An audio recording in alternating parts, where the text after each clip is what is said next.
Welcome to the Sport and Peace Media Center at George Mason University School for Conflict Analysis and Resolution.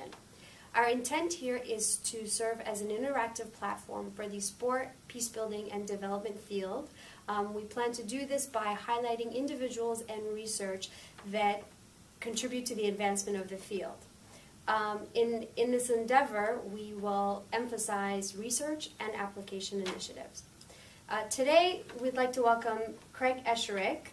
He is the co-director and assistant professor of sport management at George Mason University. He's also a commentator for college basketball games. Craig was formerly the head coach of Georgetown University's men's basketball team, and he was also the assistant coach and scout for the 1988 U.S. Men's Olympics basketball team. Thank you for joining us today. Thank you so much. I'd like to start off with a little bit more about your background. I guess a good place to start is, why were you attracted to sports? What was it about sports that drew you to it? Well, when I was younger, I played basketball, football, baseball, and a little golf. And when I got about in 8th grade, I decided to focus on basketball. There was something about the sport that I really liked. There was something about the teamwork that I really liked. And I ended up being pretty good at it. And so I got a scholarship to Georgetown University. And over the course of the time that I played basketball, both at the high school level and college, what I noticed about the sport was that you had groups of people from all over the country, from different parts of Washington, D.C., that got together to play on a team. And it was different than hanging out with your friends, people that you were very similar with. There were different groups of people that got together to participate in the sport. And not only did I like the sport, but I liked the teamwork aspect of it. And that's also why I like coaching the sport too, is because you're bringing people from all over the world, from different socioeconomic backgrounds, to participate in an endeavor together to try and win. And the best teams are the ones that are able to work together, and that's the great thing about basketball. And I might also add that that's one of the reasons why it's one of the most popular sports in the world, is because it's a sport that requires teamwork, just like soccer. And soccer is the most popular sport in the world. And both of those sports are sports that, for teams to be good, there's got to be some teamwork. Did your height have anything to do with basketball? As somebody that is only 6'4", it did early on, but I became small once I got further and further up the chain. And certainly in college, I was at 6'4". I was not anywhere near the tallest guy on my team, but the position I played, my height did help me. My lack of speed hurt me, and so that's why I became a coach and became a professor, because I couldn't. But I wanted to play professional basketball, and I did as much as I could to become a professional basketball player. At the senior year of my college career, I realized that I was not going to become a pro, so I better figure out something else to do, and this whole coaching thing started right after that. Good. Did you have a certain aha moment in your experience with sports and with working with teams that maybe you could say, oh, I could use, I'm not going to go into professional basketball, but I'm going to go in a slightly different direction using sports? Well, two things probably. We went to Taiwan and Japan my junior year. Georgetown went and played. We practiced in Japan. We actually stopped in Hawaii and practiced a couple days. That was a rough trip, but you had to do it. And then we went to Japan, practiced again for a couple days, and then we played 8 games in Taiwan. And I had always liked to travel, but it was interesting seeing a different country. We were the first American college team that had played in Taiwan. And that was an interesting experience. It was an interesting cultural experience and educational experience for the whole team. And that probably started my curiosity, not only about traveling, but also about different people and backgrounds, and, well, how do they become good at basketball in their country? What types of structures are set up? Do they have school teams? Do they have club teams? And so that, in 1977, that probably started my curiosity about, and it related to basketball, obviously, but my curiosity about how players are developed, how teams are developed outside the borders of the United States.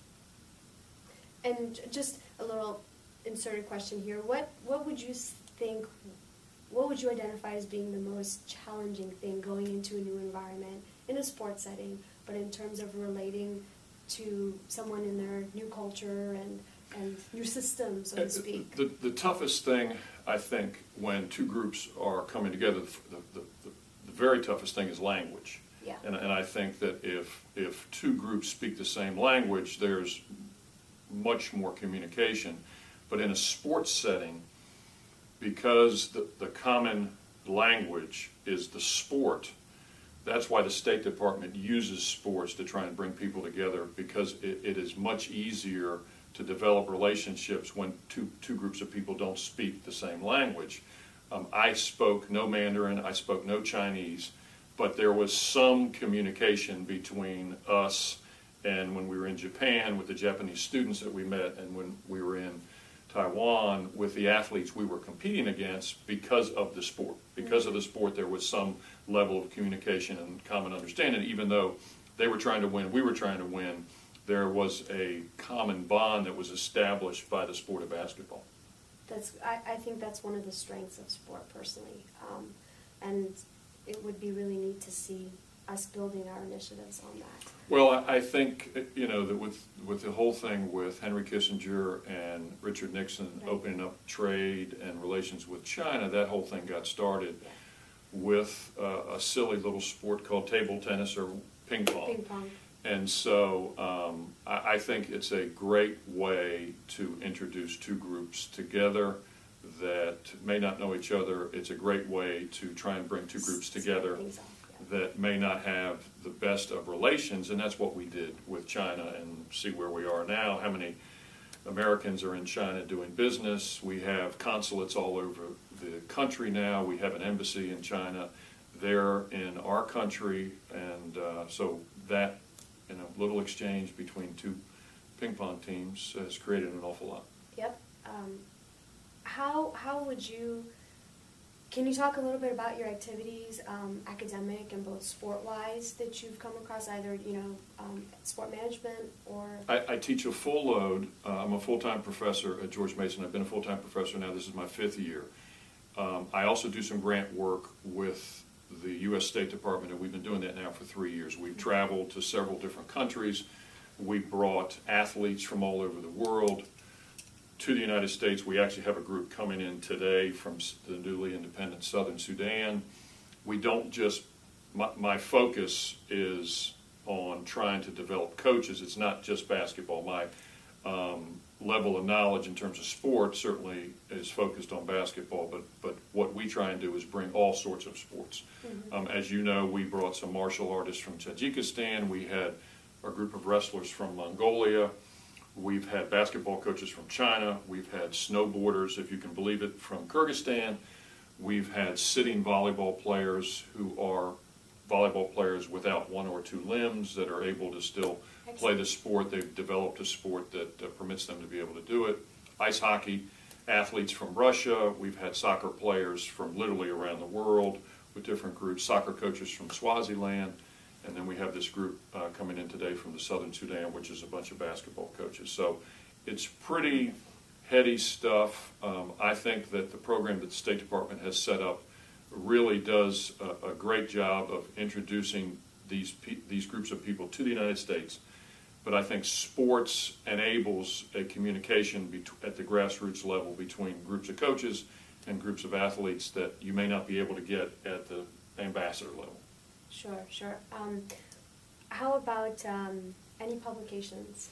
I've written one book, and the book was something totally away from sport management, it's media relations in sport. And I wrote the book with a reporter who's a journalism professor at University of Mississippi and a sports information director at West Virginia.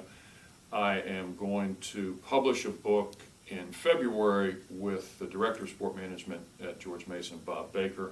And that book will be out, and it's published by Human Kinetics, which is one of the largest publishers in our field.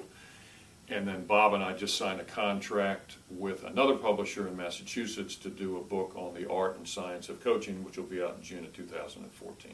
Oh, great. I look forward to that. We can definitely... I will accept your check or cash for the book. Thank you for offering. Well, I was also thinking more in terms of another podcast together, so we'll talk. That too. So it's obvious that you've done a lot of initiatives with different, touching on different areas of the globe, and with people who are disabled, and those who are not, or with language barriers. So a lot of things that you have to overcome in these initiatives. What would you say is the most one of the most important things that you can put your finger on and you say, this is something we need to improve in initiatives, in sport and peace or sport and development initiatives? I would say, I would answer that question in two ways. I think the toughest thing for some of these groups that come over is to overcome the hurdle of economics in their country. When you have a country, when you have a group of coaches, group of athletes that are struggling to find facilities, struggling to find equipment, money becomes an issue in relation to developing a sports industry in a country. So Southern Sudan, they are facing that now. They're trying to build a country, and the last thing that they're worried about is whether they have a good basketball team or a good track and field team. But the two of them should be hand in hand. We're developing an educational system. Part of the educational system is to develop a group of citizens that understand exercise, and sport is part of exercise. But the other thing in all these initiatives, I think you have groups of people that go out and try and do things like this that may know a lot about conflict resolution, but know nothing about the value of sport.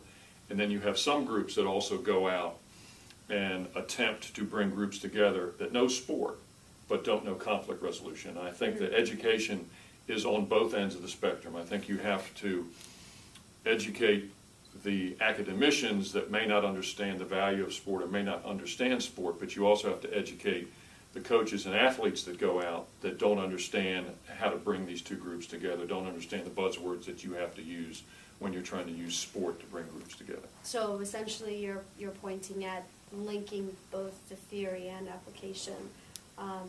It's important to do that, and I think that there hasn't been enough written. I mean, you and I have talked about a textbook that is out now. I don't think there has been enough written. The second publisher that I've worked with, they have actually talked about coming out with a book on sport and development, sport and peace. And I think we need to come out with something like that. We need to come out with a book about a history book about how sport has been used for peace and development. But I also think we need to come out with a theoretical framework to do a better job in this field too, which is a completely different project. And you hit it on the head here, because the topic of measurement and monitoring and evaluation of these programs is huge, because while especially those of us who do some kind of sports or martial arts or whatever, and we're in touch with people from different cultures, we understand the value on an experiential level. But we end up having to answer to questions like, well, how is this sustained?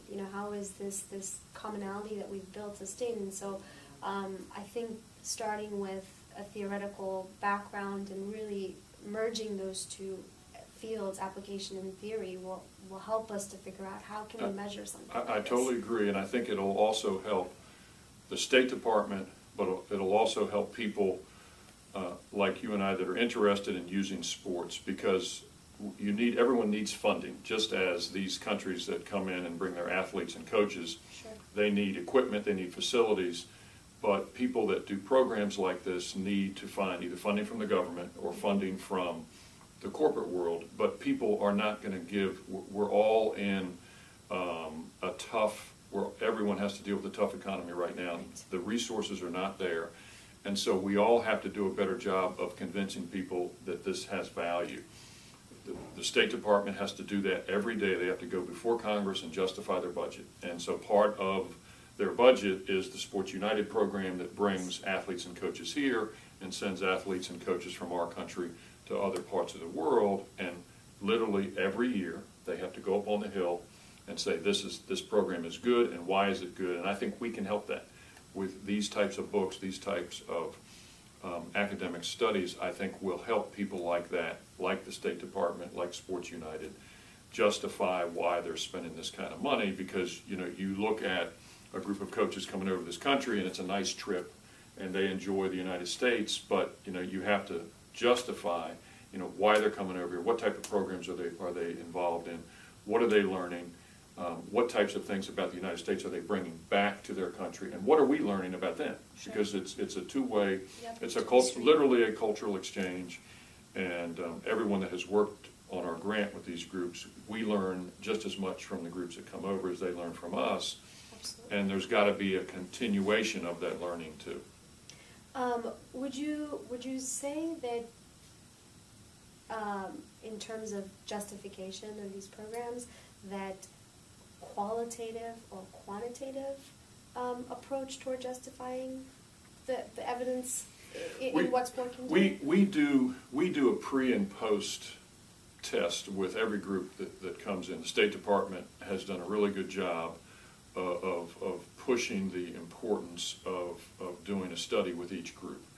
And so we do almost a focus group when the groups are getting ready to leave the country. And I think that the next study that can be done, and it's going to be much more difficult and more expensive, is once they go home.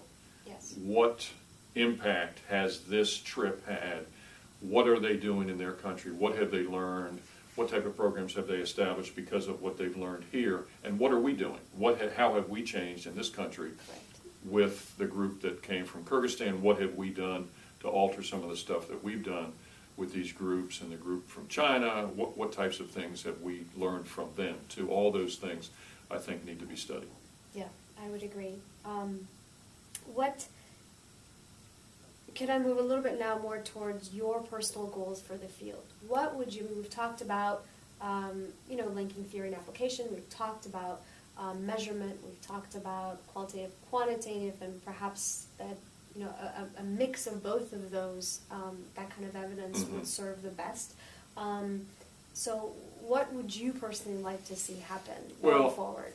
That's a good question, and had a couple years to think about that. I think a great thing for this university, George Mason University, and I think a great thing for the continuation of the work that the State Department has done and the work that a lot of people have done in this field, is to establish a center, to establish some form of a center for sport leadership, a center for sport leadership and community development, a center for sport leadership and peace development.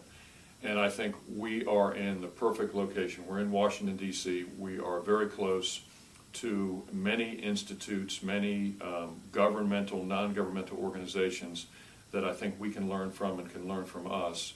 And we're in the same metropolitan area as the U.S. State Department. Correct. And so I think this would be a great thing for the university to do, and I think we would add real value to some of the things that the State Department is trying to do. And as we started out, sport is as much as any other way that the State Department tries to interact with other groups, other countries. I think sport is about the best way to connect.